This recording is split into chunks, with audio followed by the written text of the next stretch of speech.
So this is a thought that I've been kind of thinking through and playing with in my head when it comes to love. Love in any sense, right? It's not just romantic, it's platonic, love of self, love of pursuits of passion, pursuits of interests. It's not just romantic love, which is what everybody always goes to in their mind when the word love is mentioned. And it's like, love encompasses so many other things than just the romantic side of love. Even though it is very prevalent, it is not the only kind of love that exists, or it's not the only thing that love applies to, okay?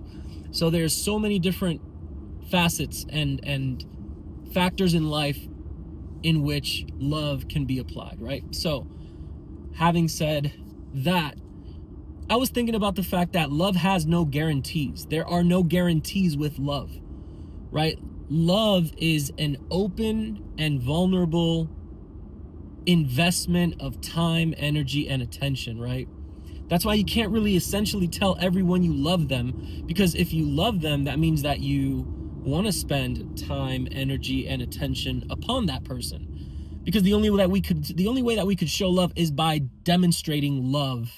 The only way that we can demonstrate love is by giving of our time, energy, and attention, right?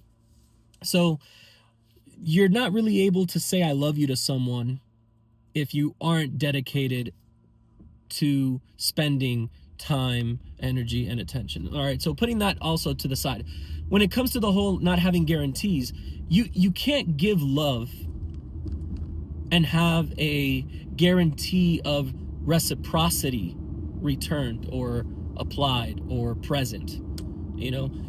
You'll love someone, whether it's a family member, a business partner, whatever the case may be. When you're giving of your time, energy, and attention, you're either loving someone or loving a project you are sharing, a project that you're doing, that you're sharing that time with that individual. But what I'm thinking about is the no guarantees aspect of it, right? Because we're all so let down by love, but it's because we believe that there should be guarantees with love.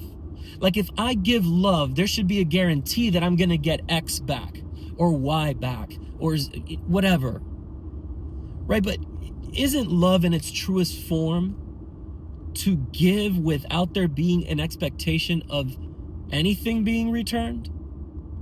Because if love is being given and it's being treated as an investment, then it's kind of like transactional, right? And that's the thing, like, shouldn't it be somewhat transactional? Shouldn't it be like, okay, look, I'm going to give of my time, energy, and attention, but only if I'm going to get time, energy, and attention back? Because guess what? None of us are God, right? Like, I think that the only one who's able to do something like that is God, is to give without expecting really anything in return. But I mean, he does expect things in return: obedience, faithfulness, loyalty, submission, obedience, all the things. So like, if God does expect something back when he gives of his love, shouldn't we expect something back? And shouldn't we actually remove our love if we aren't receiving back something that equates to the value of our love? It would be kind of stupid to continue to love upon something and for it to not have some sort of value given back. So it's interesting to think about this whole, guarantees thing when it comes to, there are no guarantees. I mean, you're not guaranteed to be loved back. You're not guaranteed to be, you give faithfulness, you're not guaranteed to have your partner, treat you faithfully, whether, again, in business, romance, whatever the case is. The only thing you can really control when it comes to the matter of love is what you do with it, how you choose to execute love, how you choose to demonstrate it, how you choose to spread it out. What you really can't control is how others are going to love you. Now, granted, there are certain boundaries and limits that you can place on the proximity that people have to you.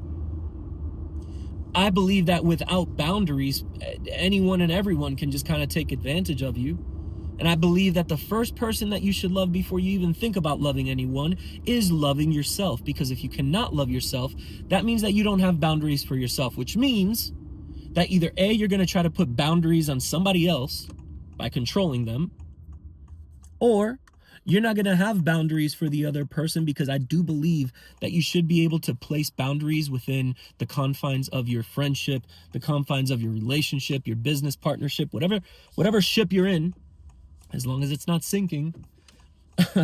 But whatever ship you're in, it should essentially be safe enough for you to let your guard down a little bit. Right? Like there should be a guarantee of safety there. Like, hey, I'm safe in this relationship that I have. Hey, this is what I'm struggling with. This is what I'm thinking about. This is XYZ, right?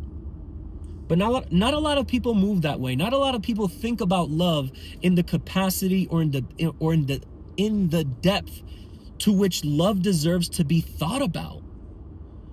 People are so willy-nilly and so free and ready to give the word love away, like, oh, I love you, I love you, I love you. It's like, what do you love?